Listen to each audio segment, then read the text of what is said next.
Where the hell am I?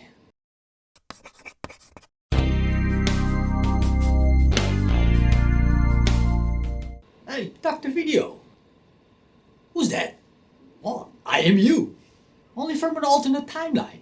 As long as you're here, I done the review of Ant-Man and the Wasp. Ant-Man and the Wasp review? Yeah, sure, why not? Got nothing else to do.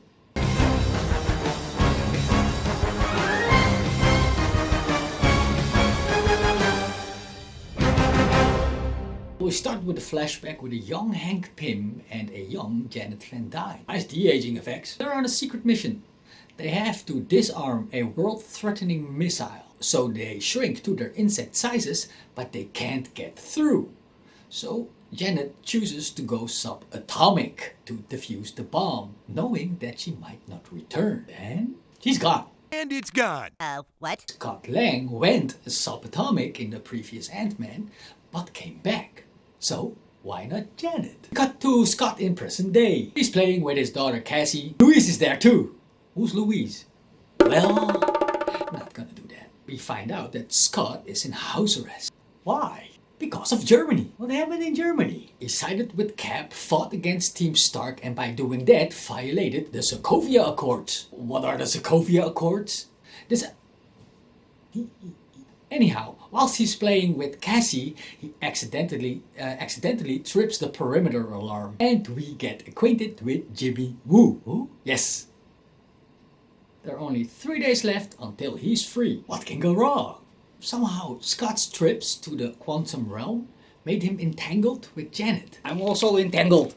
So with 3 days left, Hope kidnaps Scott. Of course. Scott reunites with Dr. Pym. How nice. He still hates his guts for Germany. What happened in Germany? He sided with Cap, fought against Team Stark. By doing that, he violated the Sokovia Accords. What are the Sokovia Accords? Anyhow, Hope and Hank also find out that Scott's entangled with Janet. Entangled? So, to get her back, they need some component. What kind of component? To make their lab work. Okay, of course, some shady mobsters have that component. They double-cross Hope. Yeah, that was a bad choice. Because Hope, aka the Wasp, is going to kick some serious ass. But then... A ghost! Joey? Not Joey, a ghost. Oh, the ghost steals the building, which is of course the shrunken lab. What? So, to retrieve the lab, they're gonna have some help from Louise. I think there's gonna be a lot of talking.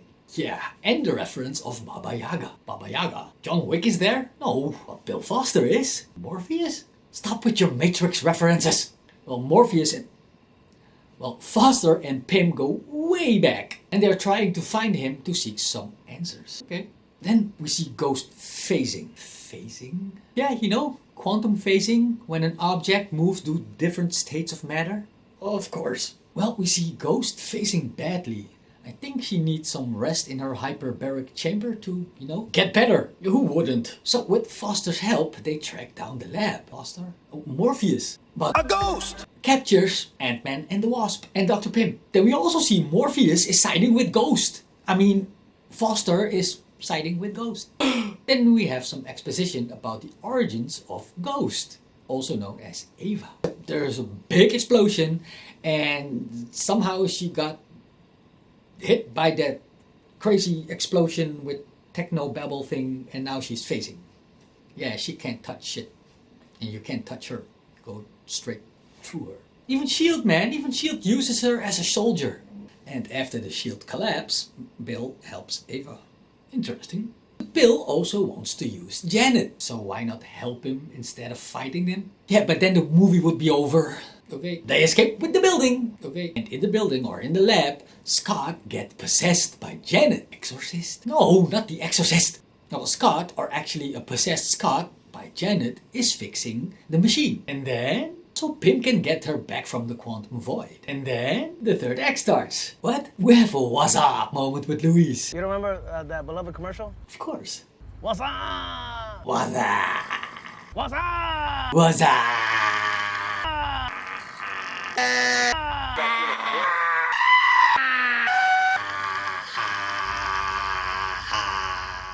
car chase scene with a giant pest dispenser. I got a giant candy. Louise going in a Hot Wheels car. Ant-Man fights Ghost. Pym finds Janet in the quantum void. The bad guys get caught. And Scott's finally free from house arrest. The end. Well, that was a weird review. Yeah, that was more of a recap. Okay, if you want my honest opinion, I don't want to sound too boring, but I did not have any high expectations of this movie. Okay, like the last Ant-Man, it was a big follow-up after a big ensemble Avengers movie. This time followed by Avengers Infinity War. I've seen the movies 4 to 5 times, but it didn't bore me. I thought films like this, well, I couldn't stand anymore. But actually, the more I see it, the nicer it gets. We see how well the characters are working. I really like to watch those people. It's a merit of the actors. We already know the actors and characters, so we don't need any new introductions. Paul Rudd as the lead role is already likable. It's very difficult not to like him. But he had nothing much to add in comparison with Hope.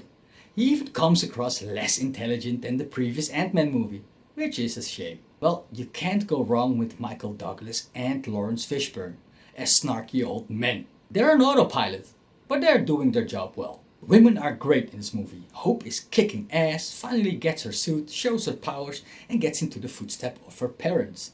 Janet Van Dyne is a very interesting character, especially to find out what awesome healing powers she has. Who knows why this might bring to the MCU? Or the quantum realm? Or the multiverse? Ghost is a welcome kind of villain with a nice backstory, but deserved so much more and was easily brushed off as evil. I laughed the most about Louise. He's really good. Is it cheesy? Yeah. But the more I watch him, the more he's delivering his jokes. It's like Joey from Friends. The more you watch Joey, the more you can appreciate that guy. The story and the villains, yeah, they were a letdown. They were very one-dimensional, good for a good chuckle here and there. But Jesus, we could easily go without the villains and we needed a better story. Somehow the film is nicely interwoven with the whole cinematic universe. We see very important things in the movie.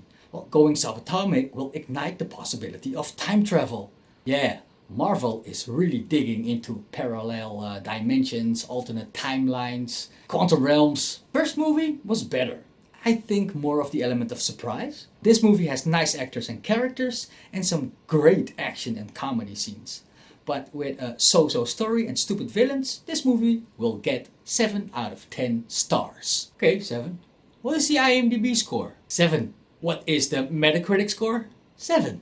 Well, how original. 7. 7. 7. 7. 7. 7. 7. 7. 7. Wait, I have to tell you about the end credits. Well, what's happening in the end credits? Start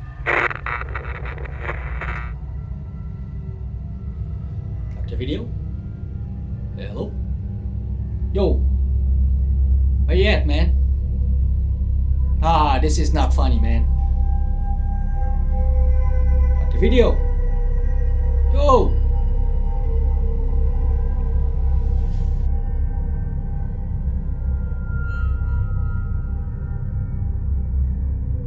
Accidentally.